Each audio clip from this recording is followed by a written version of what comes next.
Around 5 years ago, I spent over $400 including shipping and taxes on a convection toaster oven with a steam setting. It turned out to be a fantastic alternative to firing up the oven. We use it constantly, and up until recently I would have wholeheartedly recommended it. That was true up to a short while ago when one of the heating elements burned out.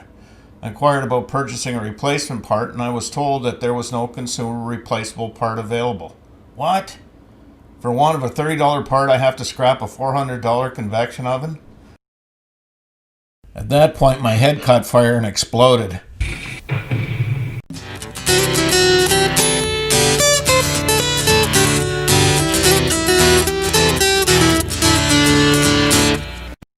I was livid, and I'll have a lot more to say about this type of built-in obsolescence in a future video, but for now I had to set about the task of replacing my once-beloved toaster oven.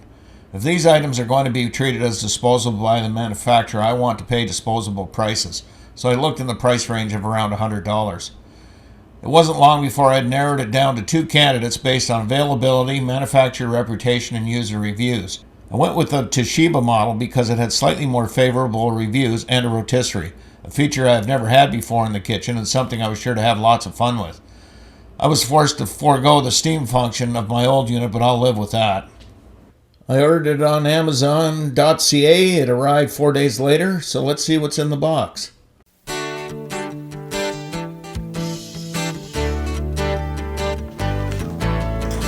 So here's everything that came with this unit. We have the very bottom crumb tray.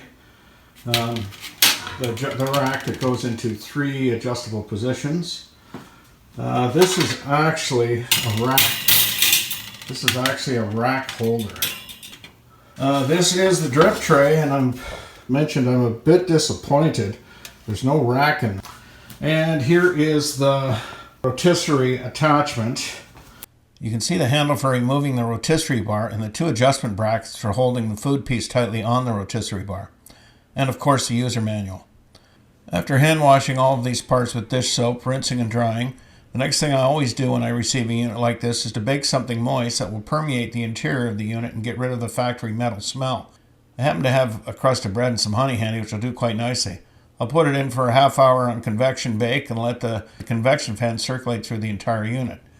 And we're going to listen to the beeper as it counts down.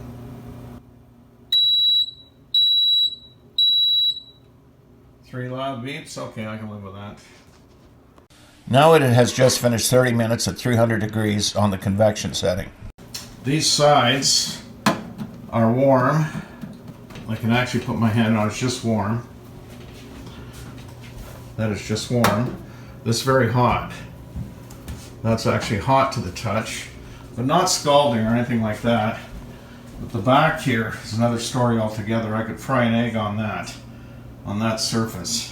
But it does have these stops to keep it out from the wall and to collect the electrical cable. But I've got plenty of room on the shelf where it's going. It's got 3 or 4 inches above it and all the space I need out the sides. In terms of using this unit, it does go dormant after a while. I don't know what the length of time there is, but I had it on this morning about an hour ago, so it is less than an hour.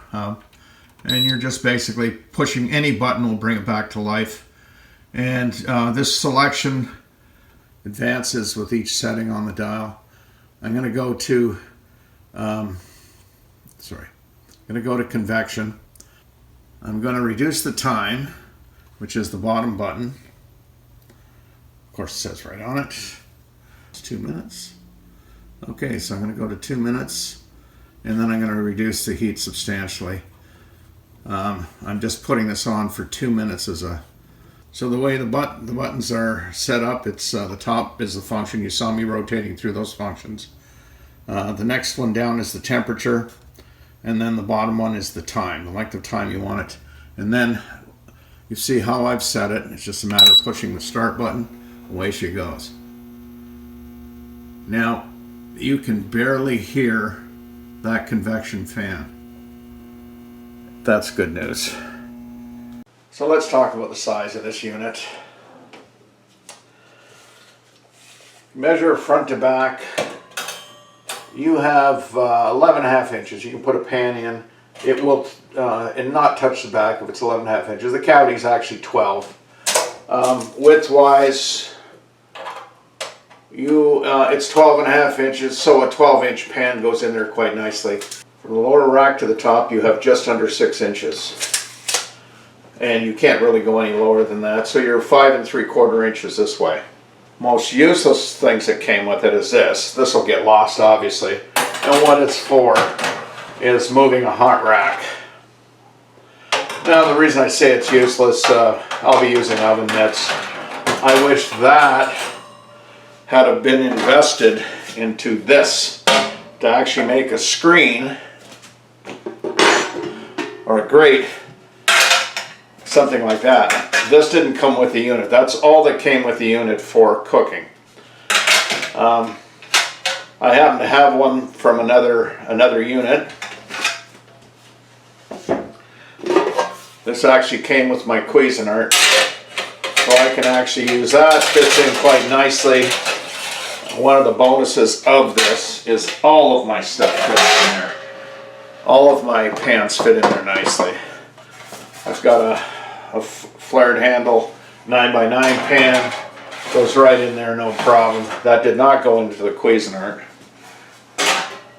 And then I've got one from, now this is an antique, but boy, I wish that they would supply something like that with your, that fits in there as well. That's, that came from an 80s vintage toaster oven.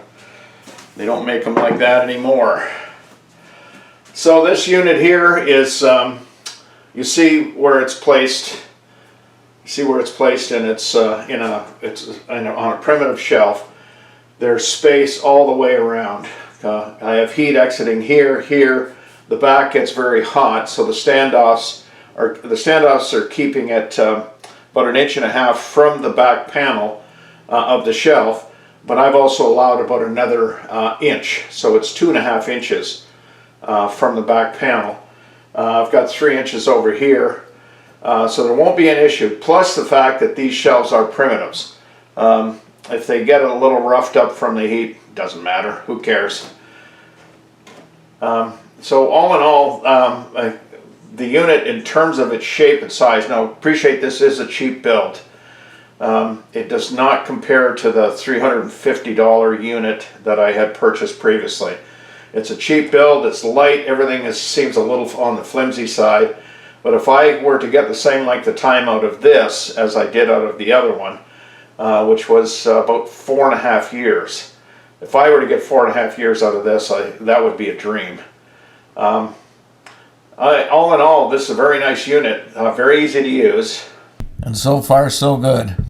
And there's the rotisserie inside, set up.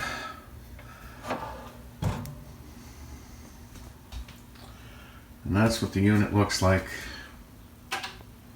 sitting on a shelf. I like it at eye level. I'll close out by posting a short pro and con list with oven dimensions. Future videos will feature use of the rotisserie and some of the tried and true toaster oven recipes I've had good luck with over the years. I hope to see you then.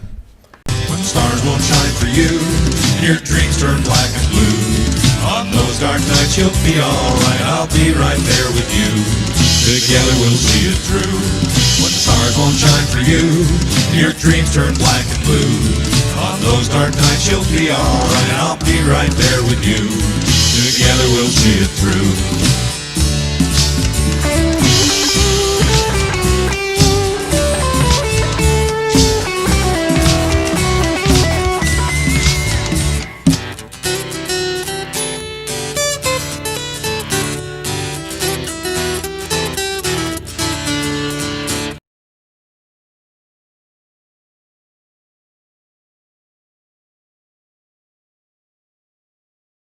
At that point, my head caught fire and exploded.